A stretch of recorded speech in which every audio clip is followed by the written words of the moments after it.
what is the price range that would be safe for someone to get into real estate investing?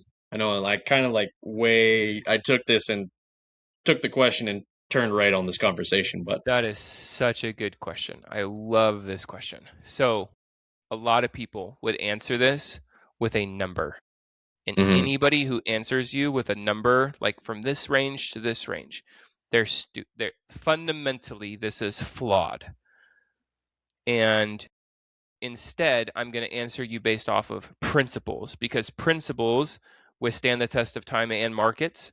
Um, Numbers do not. So, for example, let me tell you what. If somebody says, Dayton, typically, the lower price points, like 100 to $200,000 price range, those ones are going to be your cash flow, and 300 to 400. The higher you go, really, is bigger equities.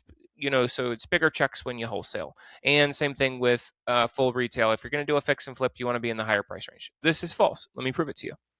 Take those same numbers to Miami, Florida, to Los Angeles, to Seattle, Washington, to Washington D.C., to Honolulu, Hawaii. Well, I've lived in San Diego.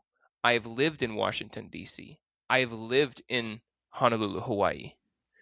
This the median price point of a single family house in Hawaii is $1.3 million. You are not going to find anything that is upright in a $400,000 range. You will be getting land only. It's going to be this big. Yeah. So the numbers do not, if anybody answers that with a number, they are uneducated. Instead, what you should do is you should look at what is the median sales price point of a 3-bedroom, 2-bath, 1,200 square foot house. This is largely accepted as the average house in America. Is there 2-bedroom houses? Yes. Is there 4-bedroom houses? Yes. Is there 1-bedroom houses? Yeah, there's not very many of them. Are there 5-bedroom houses? Yeah, there's just not very many of them. Same thing, 6-bedroom houses? Yeah, but there's almost none of them, right? You're getting W- into like mansion Yeah. level real estate here. Monster houses, just monstrosities. Um, so largely accepted 3-bedroom, 2-bath, 1,200 square foot house is like the average house in America. Arguably, if you look at how building trends have been the last 20 years, I believe that this is actually going to change. Eventually, I think that Okay. 3-bedroom, 2-bath, 1,200 square foot house is going to turn into 4-bedroom, 2-bath, probably like 14, 1,500, maybe even 1,600 square foot. Again, this is market dependent though, because what we build here in Florida, where there's lots of land and there's space everywhere, totally different than what they build in Cincinnati, Ohio, right? So, uh, just because you think that you know your market and what's normal for you, that's not going to hold. It's not going to hold water when you take it to national averages. So here's what you should do.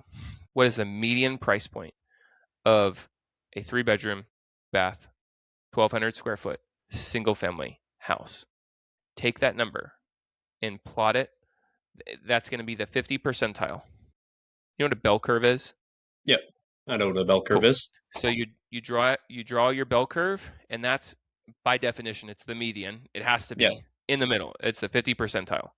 What you should look to getting into is anything between the 35 percentile and the 50th percentile.